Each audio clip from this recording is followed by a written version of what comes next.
Drum roll, please. Hi guys. Welcome back to my YouTube channel, Glorious Grace. If you are new to this channel, I should actually have sort of a mini intro kind of thing where I tell you guys, you know what it is, and you know what it does, and you know what it do.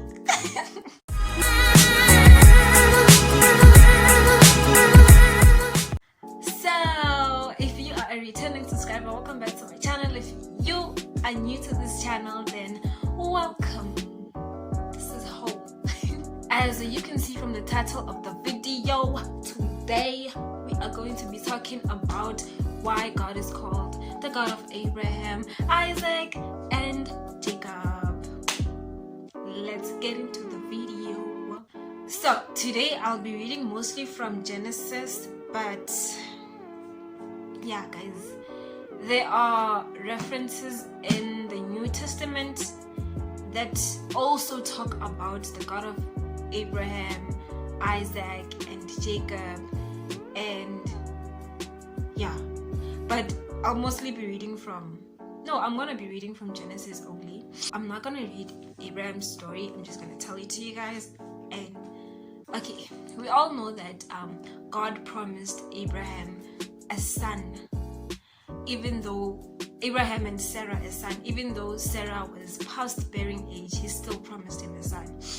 But Uncle Abraham was doubting. He was like, maybe this is how God wants me to have a child. So he had a child with Hagar, and Hagar gave birth to Ishmael. And then God said, my guy, that was not my plan for you. So later, Sarah became pregnant and she gave birth to Isaac. We all know the story, right? She gave birth to Isaac, and then God wanted Abraham to sacrifice Isaac. And when Abraham had done all the preparations and he was being obedient to God, God was like, hold up. And he was like, he spared Isaac's life. So that's what happened. That's like a short version. But if you guys want to read it, it's in Genesis. So, yeah. So, why is God called the God of Abraham, Isaac, and Jacob? Another long story short, which I will not read, but okay, I'm just gonna read a little bit. But long story short is that Abraham was Isaac's father, and then Isaac was Jacob's father. So I'm gonna read Genesis 12 verse 1 to 3, and then I'll read and then I'll explain later. Okay, so Genesis 12 verse 1 to 3, the call of Abram. Oh, I'm sure also you guys know that before Abraham was Abraham, he was Abram, like Abram, and not Abraham. Okay, yes. So the call of Abram. The Lord has said to Abram, go from your country, your people, and your father's house to the land I will show you. I will make you into a great nation, and I will bless you. I will make your name great, and you will be a blessing. I will bless those who bless you, and whoever curses you, I will curse. Lightning to that one. What I read was kind of like Abraham's part. So now I'm gonna read where Isaac comes into play. Not play, but yeah. So I'm gonna read Genesis 21. I'm just gonna start at verse 8 and finish off at verse 12. Okay, so it says Hagar and Ishmael sent away. So the child grew and was weaned, and on the day the child Ishmael, Hagar's son. So the child grew and was weaned, and on the day Isaac was weaned, Abraham held a great feast. But Sarah saw that the son whom Hagar the Egyptian had born to Abraham was mocking, and she said to Abraham, get rid of that slave woman and his son, for that woman's son will never share in the inheritance with my son Isaac. The matter distressed Abraham greatly because it concerned his son.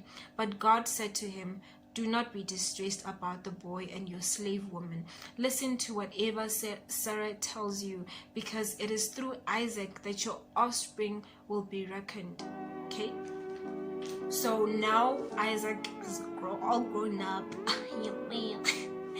So Genesis 26, I'll read up until verse 4. Isaac and Abimelech. Now there was a famine in the land besides the previous famine in Abraham's time. And Isaac went to Abimelech, king of the Philistines in Gerar. The Lord appeared to Isaac and said, "Do not go down to Egypt. Live in the land where I tell you to live. Stay in this land for a while, and I will be with you and will bless you. For to you and your descendants I will give all these lands, and will confirm the oath I swore to your father Abraham. I will make your descendants as numerous as the stars in the sky, and will give them these lands. And through your offspring, all nations on earth will be blessed, because Abraham obeyed me and did everything I required of him, keeping my commands, my decrees, and my instructions." So Isaac stayed in Gerar. Okay, now I'm gonna read the last one, which will be about Jacob, Isaac's son. I'm gonna read Genesis 28 from verse 10 to verse 15. So it's about Jacob, Isaac's son. Jacob left Beersheba and set out for Haran. When he reached a certain place, he stopped for the night because the sun had set. Taking one of the stones there, he put it under his head and lay down to sleep. He had a dream in which he saw a stairwell resting on the earth, with its top reaching to heaven, and the angels of God were ascending and descending on it. Ascending and descending. There above it stood the Lord, and he said, "I am the Lord, the God of your father Abraham and the God of Isaac. I will give you and your descendants the land on which you are lying.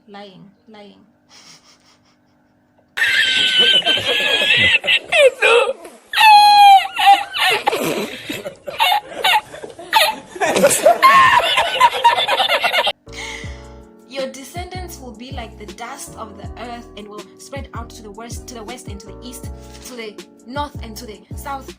All peoples on earth will be blessed through you and your offspring. I am with you, and I will watch over you wherever you go, and I will bring you back to this land. I will not leave you until I have done what I have promised you."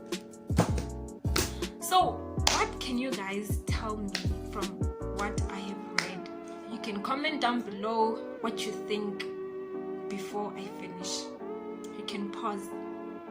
But anyways, let me tell you guys why God is called the God of Abraham, Isaac, and Jacob. So in the Old Testament, God is called the God of Abraham, Isaac, and Jacob, because with the three, God's relationship of promise and purpose was fixed for all those who descended from them. Okay? God's promise to Abraham is called the Abrahamic promise. In this covenant, the Lord repeated the covenant promise. Covenant, my name! The Lord repeated the covenant promise to the three generations, Abraham, Isaac, and Jacob. All three were promised land, many descendants, and a blessing from the Lord.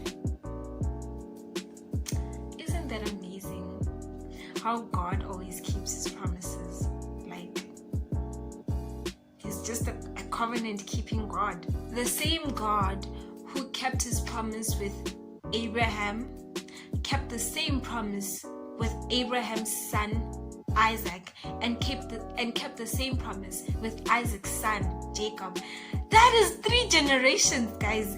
3 generations. So the promised land was meant to remind the people of Israel of the promise that God kept with Abraham, Isaac, and Jacob. So don't be surprised when you hear at church when they say, "Hey, the God of Abraham, Isaac, and Jacob." They are talking, what they mean really is that God kept his covenant. He kept his promise with 3 generations, and he will always keep his promise. God is God of covenant, God of promise, He will always keep His promises. Understand why the name. Thank you so much for watching this video until the end. I hope you guys have a lovely evening, a lovely day, a lovely morning whenever I'm gonna post this video, and just stay blessed. And I love you guys so much. Like, comment, subscribe, share. So see you guys in my next video.